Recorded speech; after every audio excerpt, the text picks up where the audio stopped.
Hi all, this is me, your sister. Welcome back to my video.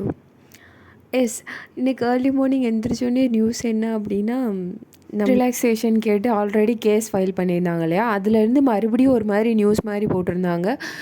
Exam வர்றதுக்கு வந்து இன்னும் time duration வந்து கூடுறதுக்கு வாய்ப்பு இருக்குது. அந்த மாதிரி இதில் வந்து எக்ஸாம் நடத்துவாங்களா நடத்த மாட்டாங்களா, இல்லை இந்த வருஷமும் இருக்கா இல்லையா அப்படின்ற மாதிரி எல்லாருமே வந்து ஒரு மாதிரி பேனிக்காகவே இருக்கிறோம் அப்படின்னு சொல்லிட்டு அந்த நியூஸுக்கு கீழே கமெண்ட் பாக்ஸில் போட்டிருந்தாங்க.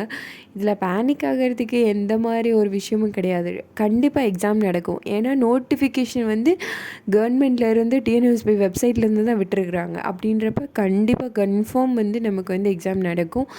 மேபி ஒரு 1 to 2 months வந்து டியூரேஷன் எடுக்கலாம், கொஞ்சம் டைம் எடுக்கலாம். ஆனால் கண்டிப்பாக எக்ஸாம் நடக்கும். அதுக்காண்டி இந்த எக்ஸாம் நடக்காமலாம் போயிடாது. ஏஜ் ரிலாக்ஸேஷன் எதுக்கு கேட்டிருக்காங்க அப்படின்னா, ஆக்சுவலாக 2024 எக்ஸாம் நடக்கவே இல்லை. நமக்கு எக்ஸாம் 2024 நடக்காததுனால தான் இந்த வருஷம் வந்து எனக்கு ஏஜ் ரிலாக்ஸேஷன் வேணும். ஏன்னா நிறைய பேர் எத்தனை கனவோடு இருந்திருப்பாங்க சொல்லுங்கள், இந்த யூனிஃபார்ம் போடணும், இந்த நம்மளை மாதிரி பரேட் பண்ணணும் அப்படின்னு.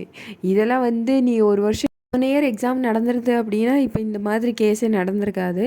ஸோ அதனால் போன இயர் வந்து நமக்கு எக்ஸாம் கண்டக்ட் பண்ணல. அதனால தான் இப்போ இந்த இயர் வந்து இந்த மாதிரி நிறைய பேர் வந்து கேஸ் ஃபைல் பண்ணியிருக்கிறாங்க.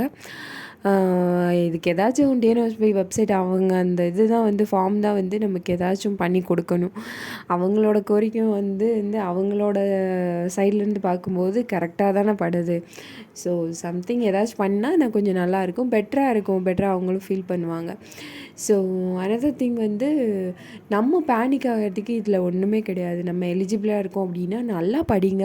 நமக்கு டைம் டியூரேஷன் இன்னும் கொஞ்சம் கிடச்சிருக்கு அப்படின்றப்ப இன்னும் கொஞ்சம் நல்லா படிக்கலாம்.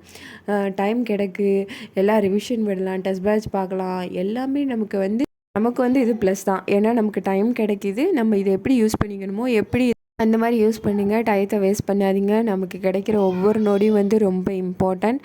எப்படியெல்லாம் நம்ம வந்து அதை யூஸ் பண்ண முடியுமோ அந்த மாதிரி எடுத்துக்கோங்க. நிறைய டெஸ்ட் பேட்ச் பாருங்கள்.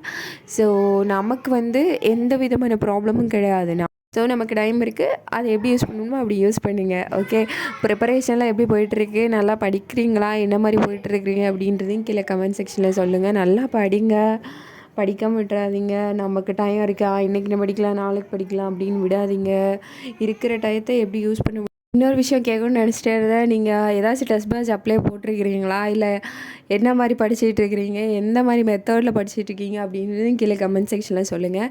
நானுமே வந்து எனக்கு ஒரு பிளான் இருக்குது இந்த அகாடமியில் சேரலாம் அப்படின்னு.